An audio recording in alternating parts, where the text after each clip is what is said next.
인간은 생각하는 갈대라고 하는 유명한 말을 했던 프랑스의 파스칼이 있죠. 파스칼은 어린 시절 3살 때 어머니를 일찍 잃었는데요. 하지만 아버지의 교육 열정 덕분에 파리로 이주한 뒤 그가 집중 교육을 받았다고 합니다.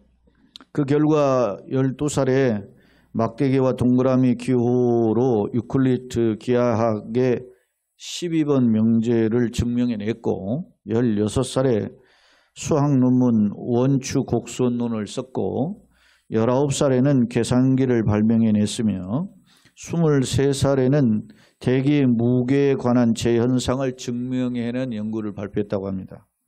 때문에 그는 수학자이며 물리학자로 잘 알려졌는데요. 하지만 파스칼은 이처럼 천재적인 재능을 지닌 인물이었지만 그가 31살이 되었을 때 인생 문제로 고민을 하다가 수도원에 들어갔고 그 수도원에서 성경 연구와 특히 당대 성경의 역사 속에서 최고의 바울류의 신학자라고 하는 어거스틴을 연구하다 예수님께 꾸꾸라졌다고 합니다.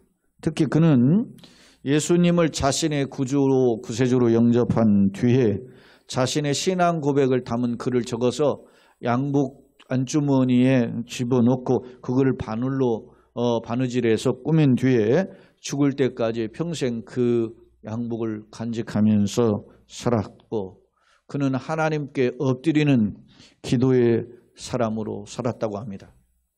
그가 대단한 학문에 탁월한 자였지만 그러나 자신의 삶을 뒤바꾼 하나님, 예수님을 영접하고 변화된 삶을 살았다는 것이 알려진 이야기입니다. 사랑하는 성도 여러분, 파스칼의 인생은 39살에 마감했습니다. 우리로 보면 꽤 젊은 나이에 인생을 마감했는데요. 하지만 그는 세상의 천재로 살 때엔 별로 행복하지 않았는데 하나님을 만난 후엔 예수 그리스도를 영접한 후엔 정말 행복했다고 그는 고백하고 있습니다. 그렇다면 나는 어떤 인생을 살고 더 나아가서 내가 속한 가정은 어떤 가정이 되기를 소망하십니까?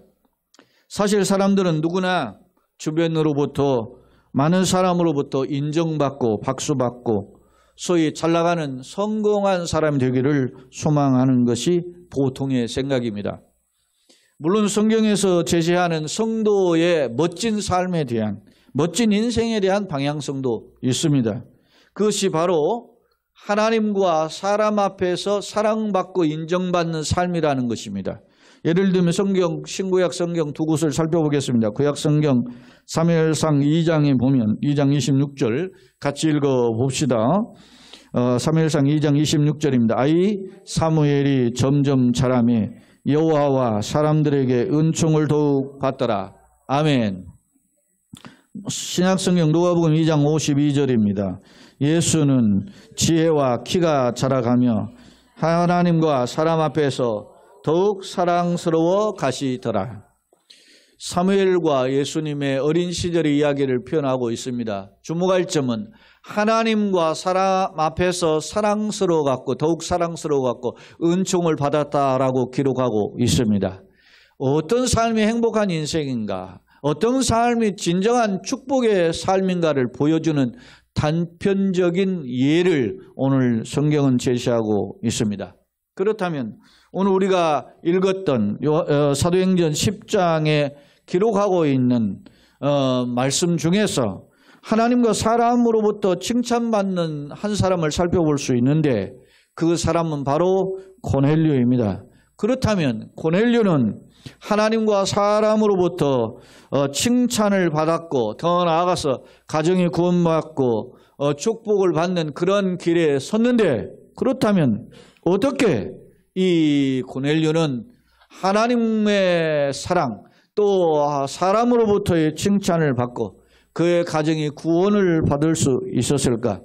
오늘 말씀이 조금 깁니다. 사실은 오늘 본문의 말씀의 22절도 35절도 좀 긴 편인데 이 말씀 중에 일부분을 제가 떼어서 읽은 겁니다. 그렇다면 오늘 사도행전 10장 전체를 살펴보아야 되는데 시간 관계상 듬성듬성 군데군데만 몇 가지로 살펴보고자 합니다. 먼저 고넬료는 어떤 사람이었는가에 대해서 그의 외형적 조건, 그리고 신앙적 조건, 그리고 인격적 모습은 어떤 모습인지를 간편하게 살펴봅시다. 먼저 10장 1절 말씀입니다. 고넬료에 대한 그의 삶의 형편에 대해서 소개하는데요. 같이 읽어봅시다. 가이사라에 고넬료라 하는 사람이 있으니 이탈리아 부대라 하는 군대의 백부장이라. 이 고넬료라는 사람이 현재의 삶에 어떤 삶을 살고 있는지를 소개하고 있어요. 고넬료는 이스라엘 서쪽 지중해 연안이죠.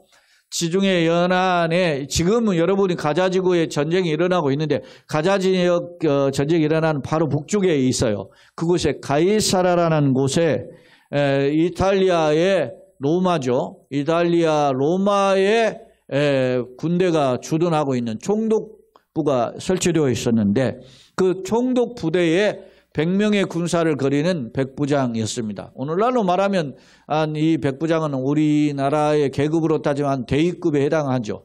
그렇게 큰 고위 간부는 아니지만 당시 로마 군사라고 하는 것만 가지고 있어도 그 소위 말하면 잘 나가는 시대였단 말입니다.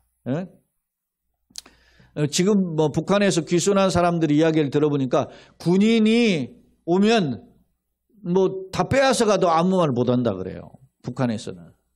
지금 우리나라의 경우는 군인이 그런 일을 했다 하면 큰일 나죠.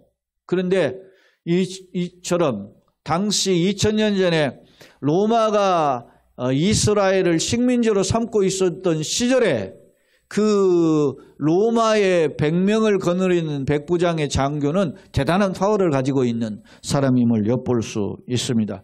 그런데 그가 돈도 많았음을 엿볼 수 있어요.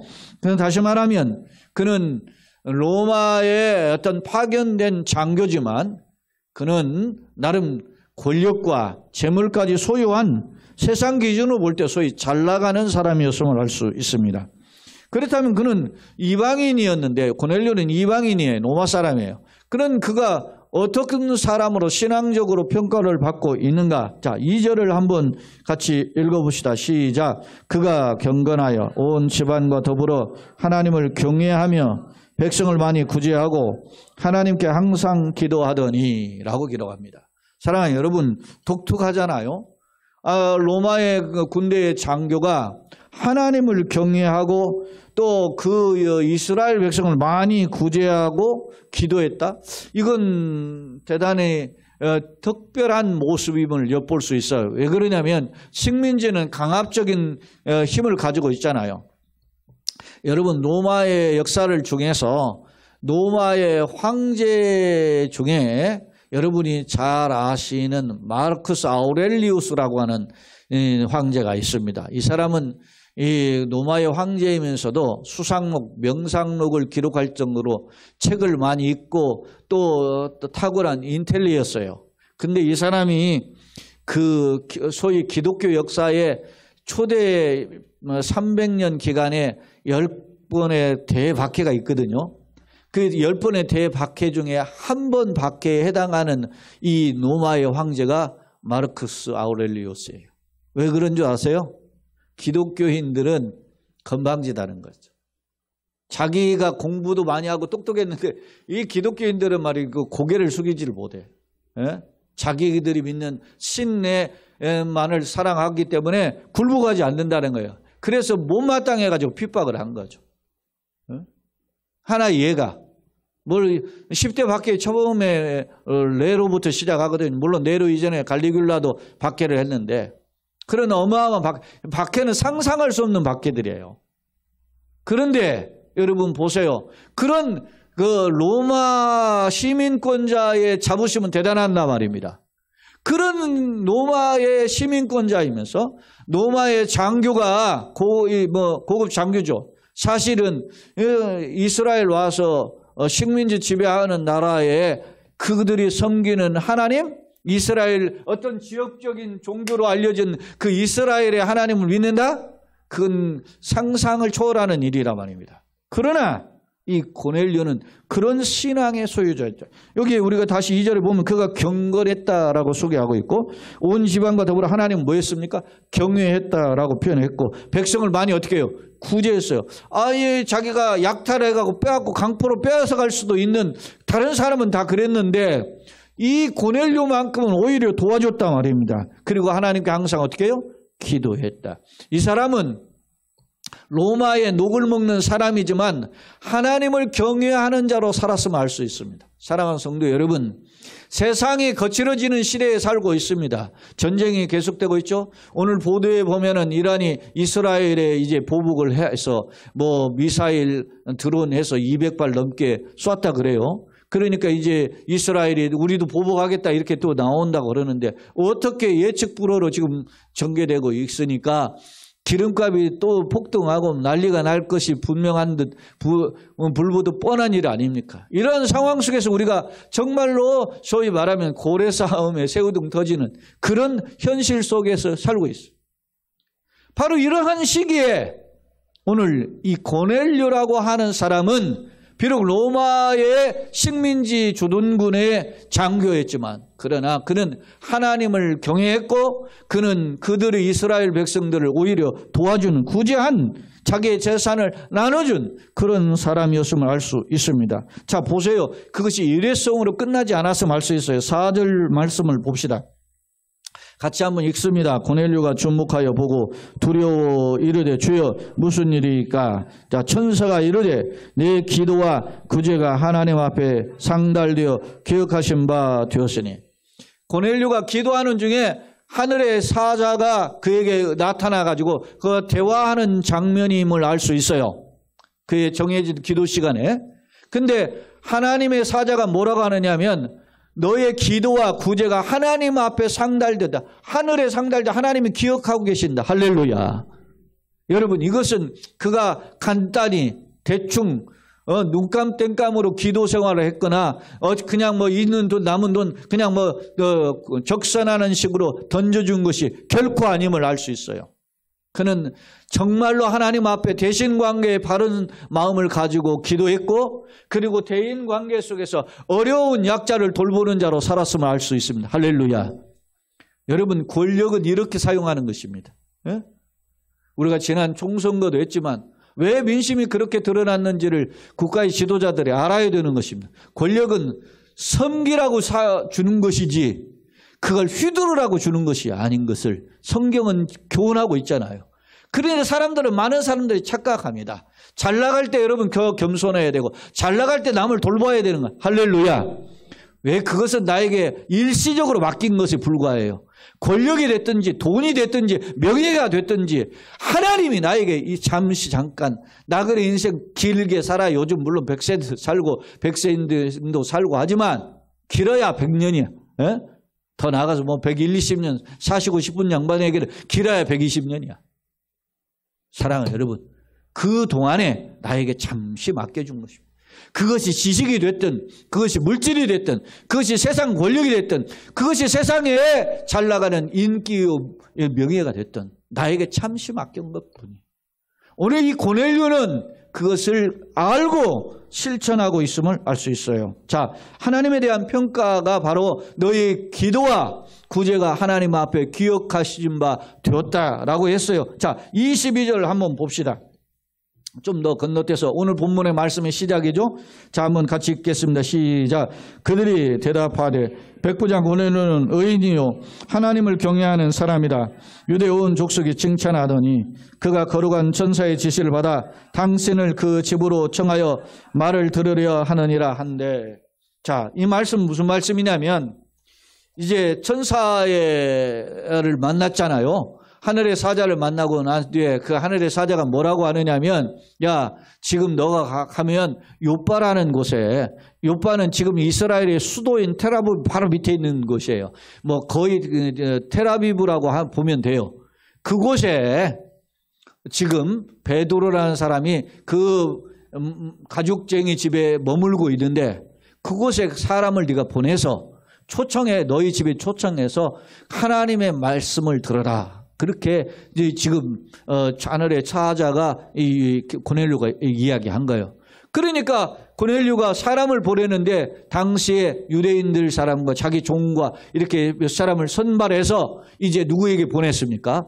베드로에게 보낸 거예요. 베드로에게. 자, 베드로에게 보내서 베드로에게 이 사람들이 도착을 해서 베드로에게 이 사람들이 자기가 고넬료의 보냄을 받아가지고 베드로를 에게 왔습니다. 말은 하는 상황이에요. 그 내용이 22절 다시 읽어보면 뭐라고 합니까? 그들이라고 하는 것은 고넬료가 보낸 사람이에요. 대답하되 백부장 고넬료는 뭐라고 불러요? 의인이요. 하나님을 경외하는 사람이라. 이렇게 평가. 야, 누가 지금 이야기해요? 고넬료가 보낸 사람이지만 이스라엘 사람들 몇 명이 그들이 평가하는 거예요. 그 사람은 의인이고 하나님을 경외하는 사람이다. 그러면서 며칠 전에 거룩수가 천사의 지시를 받아가지고 기도하는 중에 당신을 초청해서 말씀을 들으라. 그렇게 당신 지금 누굽니까? 베드로죠.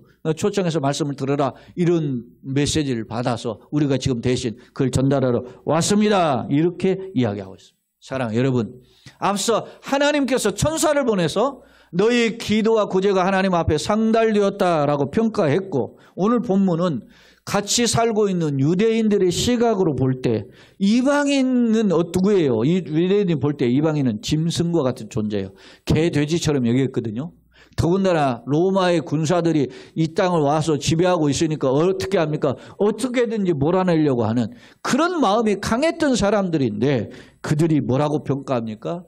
고넬료는 의인이고 하나님을 경외하는 사람이라 이렇게 평가하고 있다는 사실입니다. 자, 오늘 정리해 보면 고넬료 어떤 사람이었습니까? 하나님을 경외하는 사람입니다. 고넬료 어떤 사람입니까? 하나님께 기도하는 사람입니다. 고넬료 어떤 사람입니까? 자신의 재물을 이웃을 향하여 사용하는, 구제하는 사람이었습니다. 그렇습니다. 엄밀히 말하면 고넬료는 자신이 가지고 있는 권력을, 힘을 악용해서 그래서 재물을 탈취하고 더 많은 부자가 될 수 있었음에도 불구하고 오히려 하나님을 경외하고 세상 속에는 덕을 끼치는 긍정의 영향을 끼치는 참으로 영육이 건강한 사람이 되었음을 우리는 알 수 있습니다. 자, 우리가 이런 몇 가지 면을 살펴보는데 한 가지 더 살펴볼 필요가 있습니다. 자, 사도행전 10장 25절입니다. 이제 베드로가 고넬료가 보낸 사람을 따라서 나서 욥바를 떠나서 이제 어디로 갑니까? 가이사라까지 옵니다. 자, 욥바도 해변이고 가이사라도 해변입니다. 그래서 이제 하루길 걸러서 이제 또 왔습니다. 자, 25절. 이제 이튿날 가이사라 24절에 보면 그 다음날 이제 가이사라에 들어갔고 25절 이제 같이 읽어봅시다. 시작. 마침 베드로가 들어올 때 고넬료가 맞아 발 앞에 엎드려 절하니. 자, 고넬료가 자신이 보낸 사람과 함께 베드로라고 하는 당대 예수님의 제자, 이미 예수님은 떠나시고 없죠. 베드로는 노사도가 되어서 이제 그들을 찾아온 겁니다. 찾아왔는데 베드로가 찾아올 때 고넬료가 그를 맞이하는 모습이 어떻게 해요? 고넬료가 맞아 발 앞에 엎드려 절하니. 생각해 보세요. 당대 로마의 식민지였던 시대에 그 베드로가 섬기는 그 종교는 나사렛 이단이었어요. 예? 저 시골뜨기를 섬기는 이단으로 사람들에게 비아냥거리던 그런 종교가 기독교였단 말입니다. 그런 종교에 베드로를 랍비죠. 베드로가 랍비죠. 말씀을 가르치는 랍비인데 랍비를 보고 그 고넬료가 찾아가서 그 발 아래에 엎드렸어요. 이거는 대단히 겸손한 모습. 뭘 하는 겁니까? 말씀을 전하는 자에 대한 태도가 어떤지를 분명히 아는 것입니다.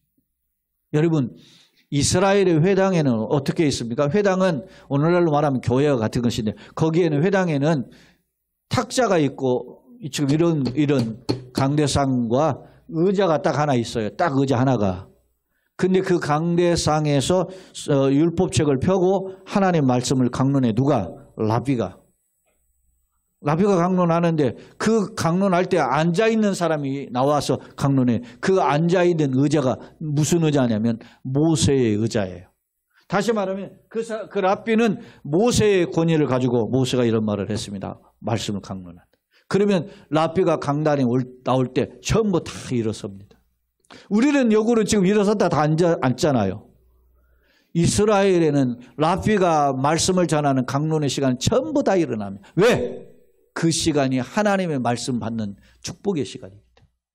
그래서 실제 에스라 성경에서도 보면 새벽부터 정오까지 6시간 넘는 시간들을 이스라엘 백성들이 에스라가 하나님의 말씀을 낭독할 때 전부 다 일어서 가지고 아멘으로 화답하잖아요.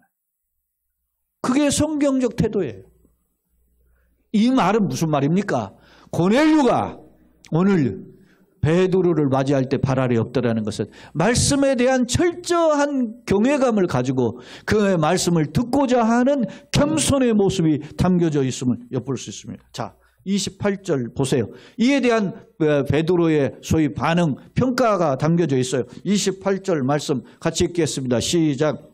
이르되 유대인으로서 이방인과 교제하며 가까이 하는 것이 위법인 줄을 너희도 알거니와 하나님께서 내게 지시하사 아무도 속되다 하거나 깨끗하지 않다 하지 말라 하시기로 그랬어요.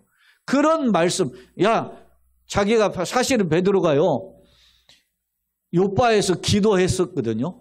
기도하는 중에 하늘에서 그 보자기에 쌓아가지고 그 보자기에 쌓아온 것이 땅에 내려왔는데 그 보자기를 풀어보니까 거기에 여러 짐승들이 가축들이 있는데 그게 전부 다 기는 것과 굽이 갈라지지 않거나 되새김 못하는 소위 말하면 돼지라든지 닭이라든지 이런 짐승들이 내려온 거예요. 이걸 하늘에서 잡아먹으라 한 거예요. 근데 베드로가 나는 못 먹겠습니다. 나는 어렸을 때부터 이렇게 거룩하지 않고 깨끗하지 않는 짐승 잡아먹질 않았습니다. 속된 거 먹지 않았어요. 3번이나 한 해를 그래도 잡아먹으라. 그런데도 3번이나 거부했어요. 거부했던 베드로인데 도대체 이게 무슨 뜻인가 하고 생각하고 있을 때 문을 두드린 거예요.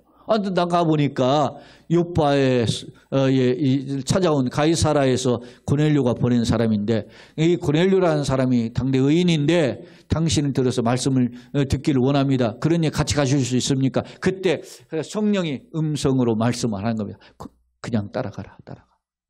그래서 베드로가 갈등하던 상황에 이제 따라와서 보니까 이 로마의 장교한테 내가 가다가 잡혀서 죽으면 어떨까 이런 불안함이 있을 거 아니겠습니까? 와 보니까 오히려 고넬료라는 사람이 그 자기의 발 앞에 엎드려가지고 그 엎드린 모습을 보고 베드로가 깨닫게 된 거야. 하나님이 내가 깨달았다. 하나님이 세상에서는 이방 사람, 유대인 구별하지 않고 하나님을 경외하는 사람을 그가 받으시는 줄 내가 깨달았다. 할렐루야. 이걸 깨달은 거죠. 자, 한번 봅시다. 34절, 35절. 같이 읽어봅시다. 시작. 베드로가 입을 열어 말하되 내가 참으로 하나님은 사람의 외모를 보지 아니하시고 각 나라 중에 하나님을 경외하며 의를 행하는 자는 사람은 다 받으시는 줄 깨달았도다. 베드로도 자기의 자기의 가지고 있는 이제까지 전통이 있었어요. 그런데 이제 그것을 내려놓았다는 거예요. 네? 하나님의 보자기에 쌓아서 그 잡아먹으라는 게 이런 뜻이구나. 내가 이방인을 만나면 부정해서 사람들이 이스라엘 백성들이 이방인하고 교제 안 해요. 같이 식탁도 같이 앉는단 말이에요. 그런데 그런 베드로가 이 고넬료라는 사람을 찾아온 이유가 하나님이 이런 뜻이 있었구나 라는 것을 깨닫게 되었다는 것입니다. 사랑하는 성도 여러분, 우리가 살다 보면 우리가 외적 조건으로 평가하는 게 있습니다. 어떤 사람은 자기의 학벌을 가지고 공부를 좀 못하는 가방끈이 짧은 사람 무시합니다. 어떤 사람은 돈을 좀 가지고 있다고 돈이 좀 없는 사람 무시합니다. 어떤 사람은 애들도 그런다잖아요. 아파트 좀 큰 평수 있으면 작은 평수 있는데 저기는 임대 아파트라니 애들 걔도 놀지 마라 이런다잖아요. 애들이. 그거 다 무슨 생각입니까? 아이들이 지어낸 생각입니까? 부모의 영향을 받은 겁니다. 심지어는 우리나라는 이 좁은 땅땅에서 동과 서가만 서로 막 찍고 싸우고 말이야. 이러기 하고 있고. 하나님이 보시기에 얼마나 우습겠어요. 사랑하는 성도 여러분, 예수를 믿으면 따라 삽시다. 생각이 달라져야 한다. 믿습니까? 예수를 믿으면 생각하는 것과 행동하는 것이 달라져야 됩니다. 세상 속에서 하나님의 생각을 말하고 하나님의 뜻을 따라 살아야 되는 줄로 믿습니다. 이게 버리기가 어려워요. 그러니까 베드로도 3번씩이나 거부한 거 아닙니까? 그런데 하나님이 그의 생각을 바꿔주시는 줄로 믿습니다. 은혜를 받으면 바꿔지는 거예요. 자, 보세요. 10장 2절 다시 한번 봅시다. 10장 2절. 같이 시작. 그가 경건하여 온 지방과 더불어 하나님을 경외하며 백성을 많이 구제하고 하나님께 항상 기도하더니, 고넬료는 어떤 사람이었습니까? 기도의 사람, 구제, 자기 것을 나눠주는 사람입니다. 자, 24절 또 봅시다. 24절. 이튿날 가이사랴에 들어가니 고넬료가 그의 누구? 친척과 가까운 친구들을 모아 기다려요. 여러분, 자기가 자기 가족만 함께 하나님께 예배하는 사람이 아니었어요. 누구를 지금? 자기 친척과 누구까지? 친구들까지. 다시 말하면 하나님을 향해서 조롱하고, 야, 이방의 종교야, 저 우리가 식민지 지배하는 사람들이야, 그렇게 소위 말하면 속된 말로 개무시하는 그런 친척과 친구들까지 다 불러 모았어요. 왜 그랬을까요? 자기가 만난 예수, 자기가 만난 하나님, 자기가 만나는 생명복음을 전하기 위해서. 할렐루야. 그랬습니다. 자, 44절 봅시다. 이에 대한 이제 평가 한번 봅시다. 자, 44절로 이제 마지막 48절이 마지막 말씀인데, 베드로가 이 말을 할 때 성령이 말씀을 듣는 모든 사람에게 내려오시니, 베드로가 이 말을 할 때라는 말은 36절로 43절까지 베드로의 간략한 설교예요. 그 설교가 뭐냐면, 하나님께서 인류를 구원하는 하나님의 메시지를 주셨는데, 그 메시지 주인이 누구다? 예수 그리스도다. 사람들이 예수를 몰라서 십자가에 못 박아 죽였지만 하나님 아버지가 그를 다시 살리심으로 누구든지 저를 믿는 자마다 멸망치 않고 영생길을 열어놓으셨다. 할렐루야. 그 설교를 지금 누구에게? 고넬료와 그에 속한 가족들과 그가 불러 모은 친척과 친구들에게 설교를 했단 말입니다. 바로 이 말을 할 때 뭐가? 성령이 그 말씀을 듣는 모든 사람에게 어떻게 해요? 내려오셨죠. 할렐루야. 기적이 일어난 겁니다. 그러니까 막 45절 46절에는 막 깜짝 놀라요. 막 사람들이. 누가 놀랐겠어요? 성령의 충만함을 받은 사람들은 물론이거니와 베드로와 지금 따라온 베드로가 놀란 거예요. 이 성령의 충만하면 자신과 예수를 따랐던 그 제자들에게만 주시는 줄 알았는데 이방인 사람들에게도 성령을 부어주시는 가지고 놀랬다만. 할렐루야. 그래서 무슨 짓을 하는지 보세요. 마지막 47절 48절입니다. 같이 읽겠습니다. 이는 방언을 말하며 하나님을 높입니다. 그 다음에 이에 베드로가 이르되, 이 사람들이 우리와 같이 성령을 받았으니 누가 능히 물로 세례를 베품을 금하리요 하고 명하여 예수 그리스도의 이름으로 세례를 베풀라 하니라. 그들이 베드로에게 며칠 더 머물기를 청하니라. 할렐루야. 베드로가 깜짝 놀라가지고, 우리와 같이 이들이 성령의 충만한 은혜를 받았는데 그들에게 세례를 베푸는 것이 당연하지 않느냐. 그래서 예수님의 이름으로 세례를 베풀었어요. 다시 말하면 세례는 그가 예수를 영접하고 하나님의 백성을 되었음을 확정하는 그 일치는 사인의 표시란 말입니다. 증명하는 표시란 말이에요. 할렐루야. 사랑하는 성도 여러분, 누구 때문에 이런 역사가 일어났습니까? 고넬료는 자신 한 사람만 자신이 경외함으로 끝나지 않았습니다. 자기와 온 가족과 함께 하나님을 경외하며 이웃을 사랑했습니다. 그것으로 머물지 않았습니다. 나아가서 자기의 친척과 친구들까지 초대해서 그들을 예수 알게 하는 전도자의 통로로 사는 줄로 믿습니다. 오늘 우리가 이렇게 살아야 되는 거예요. 따라서 합시다. 나로 인하여 천하가 복을 받게 하여 주옵소서. 그러려면 어떻게 했어요? 옛날에 유교에서는 뭐라 하겠습니까? 수신 제가 이후 치국 평천하에서 자기의 몸을 잘 단련한 후에 제가 가정을 지키고 그리고 나가서 치국 나라를 다스리고 더 나아가서 세상을 평정하는 것입니다. 사랑하는 여러분, 내 자신뿐만 아니라 나의 가정이, 그리고 나아가서 내가 속한 이웃과 직장과 학업장, 그리고 내가 만나는 사람들이, 그리고 나아가서 이 나라와 민족이, 온 세계가 예수 구원의 영향을 받는 역사가 있기를 예수님의 이름으로 축원합니다. 이것이 우리의 주시는 하나님의 사명이요 축복의 통로입니다. 사랑하는 성도 여러분, 오늘 고넬료는 자신의 가정뿐만 아니라 자신의 친척과 친구들까지 구원의 복을 받았음을 성경은 제시해 주고 있습니다. 사랑하는 여러분, 사도행전은 1장부터 28장까지 기록되어 있는데 사도행전 1장 8절이 사도행전의 키 센텐스예요. 주제구절이란 말입니다. 이 말씀이 어떻게 성취되는가를 보여주는 것이 사도행전이에요. 자, 사도행전 1장 8절 여러분 잘 알고 계시는 말씀입니다. 같이 읽겠습니다. 시작.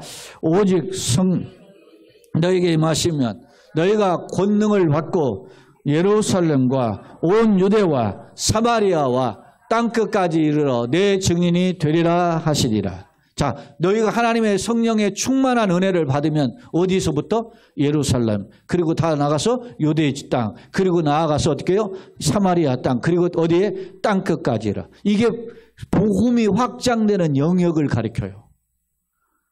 예루살렘으로부터 유대와 사마리아와 땅끝까지. 그런데 이렇게 사도행전은 1장부터 마지막 28장까지 이렇게 복음이 예루살렘에서 유대로부터 사마리아 그리고 땅끝까지 이르러 증거되는 과정을 보여줘요. 그런데 이 10장은 어디? 온 유대, 예루살렘, 유대, 사마리아는 물론 어디까지? 땅끝으로 시작이 된, 땅끝의 시작이 어디게요? 이방인이잖아요. 이방인의 첫 번째 구원받는 사람이 누구라고? 고넬료와 그의 가정이란 말이에요. 그러니까 땅끝이 실현되는 초입에 누가 있습니까? 이거 고넬료가 있어요. 그의 가정. 할렐루야. 너무 멋지잖아요. 여러분 생각해 보세요. 내 가정이 어떤 가정이 되기를 소망하십니까? 나로 인하여 나의 가족뿐 아니라 나의 주변의 사람들이 복을 받고 구원받고 생명을 얻고 정말로 참된 평강을 누리는 사람이 된다면 진정한 그는 축복의 사람입니다. 오늘 천하 만민이 너를 인하여 복을 받는다라고 하는 말씀처럼 오늘 이 고넬료라고 하는 이방인 한 사람을 통해서 그의 가정과 그의 친척과 그의 친구들까지 구원받는 역사가 벌어졌음을 오늘 성경은 보여주고 있습니다. 바라기는 우리 자신은 물론 나아가 우리 가정과 우리의 속한 친척과 그리고 나아가서 우리의 주변의 지인들까지 예수 믿고 구원받고 형통한 길을 걸어가는 복된 걸음이 되기를 예수님의 이름으로 축원합니다. 아멘. 말씀을 정리해 보겠습니다. 사랑하는 성도 여러분, 그렇다면 오늘 나는 어떤 평가를 받고 있습니까? 아니 더 나아가서 나는 어떤 평가를 받기를 소원하십니까? 고넬료처럼 하나님을 경외하며 기도하는 사람이 되기를 원하십니까? 뿐만 아니라 이웃에게 자기 것을 나눠주고 또 섬기며 주변 사람으로부터 칭찬받기를 원하십니까? 인격적으로는 자신은 낮아지고 겸손함으로써 살아가는 훌륭한 인격자가 되기를 원하십니까? 심지어 더 나아가 자기 가정뿐만 아니라 친척과 친구들까지 살리는 생명 구원의 통로로 살기를 원하십니까? 성경에서 보면 이런 축복의 사람을 우리가 시편에 보면 이렇게 여러 사람을 제시하고 있는데 그중에 대표적인 구절을 한 두 군만 살펴보겠습니다. 가정에 대한 축복의 구절이 시편 127편과 128편인데 127편 1절을 한번 같이 읽겠습니다. 시작. 여호와께서 집을 세우지 아니하시면 세우는 자의 수고가 헛되며 여호와께서 성을 지키지 아니하시면 파수꾼의 깨어있음이 헛되도다. 이 시는 솔로몬 왕이 쓴 시입니다. 노년에. 자기가 인생 살아보니까 지금으로부터 3000년 전에 최고의 영화를 누린 사람이 솔로몬 아닙니까? 근데 그가 인생을 살아보니까 하나님이 자기의 가정을 세우거나 하나님이 국가의 성을 지켜주지 않으면 그것이 다 허사하다. 하나님이 도와주셔야만 된다라고 고백하는 게 누구예요? 솔로몬이에요. 자, 시편 113편 시간이 없는 관계로 읽어봅시다. 1절로 3절 시작. 할렐루야. 여호와를 경외하며 그의 계명을 크게 즐거워하는 자는 복이 있도다. 그 후손이 땅에서 강성하며 정직자의 후대가 복이 있으리로다. 부와 재물이 그 집에 있으며 그의 의가 영원히 있으리로다. 할렐루야. 제가 112편인데 113편으로 아마 말씀을 잘못 주는 것 같아요. 자, 여기에 보면 하나님의 복을 받는 가정이 뭐냐면 여호와를 계명을 즐거워하는 자, 그리고 그 후손이 잘되고 그에게 부유와 재물이 있는 가정임을 성경은 제시하고 있습니다. 사랑하는 성도 여러분, 초대교회에 소위 설교를 잘한다고 해서 황금의 이별로 불려졌던 존 크리소스톰이라고 하는 교부가 있습니다. 이 교부는 이런 말을 했습니다. 기도는 파손당한 자에게 항구이며 물에 빠져가는 자에게 생명줄이며 넘어지는 자에게 지팡이며 가난한 자에게 보석이고 병든 자에게 의사이며 우리에게 축복의 길을 내며 환난의 구름을 헤쳐내는 통로다라고 했어요. 그러니까 항상 기도는 뭡니까? 나 혼자 못 삽니다. 하나님 도와주세요 라고 하는 그런 겸손의 표현이 뭐예요? 기도예요. 그러니까 여러분 시간을 정해서 기도하거나 길을 간다거나 무슨 일을 하더라도 항상 기도하는 것은 그가 하나님과 동행한다라는 증거입니다. 바라기는 기도의 사람이 되기를 원합니다. 감리교의 정시자로 알려지는 요한 웨슬레는 사실은 뜨뜻미지근한 그런 믿음의 소유자였잖아요. 그런데 그가 목사임에도 불구하고 그런 믿음이었는데 그거 뒤집어져서 변화되어서 하나님 앞에 건순하고 결단했을 때 그가 기도의 사람이 됐는데 그의 삶에 7가지 실천 원칙이 있었는데 그 첫 번째가 나는 항상 기도하는 것을 점검했다 그래요. 사랑하는 성도 여러분, 기도란 하나님을 경외하는 삶입니다. 말씀과 기도가 축복의 통로인 것처럼 저와 여러분이 그런 말씀과 기도의 사람이 되기를 예수님의 이름으로 축원합니다.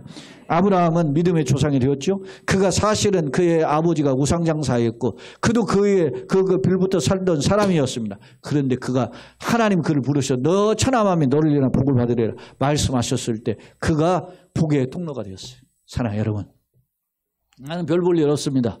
그럼에도 불구하고 하나님 나를 부르셔서 지금까지 인도하시고 그리고 복 주실 것을 약속하셨음을 기억하며 걸어가시되 이런 하나님의 복의 통로로서 쓰임받는 우리 모두와 우리 속한 가정들 그리고 교회가 되기를 예수님의 이름으로 거듭 축원합니다. 아멘.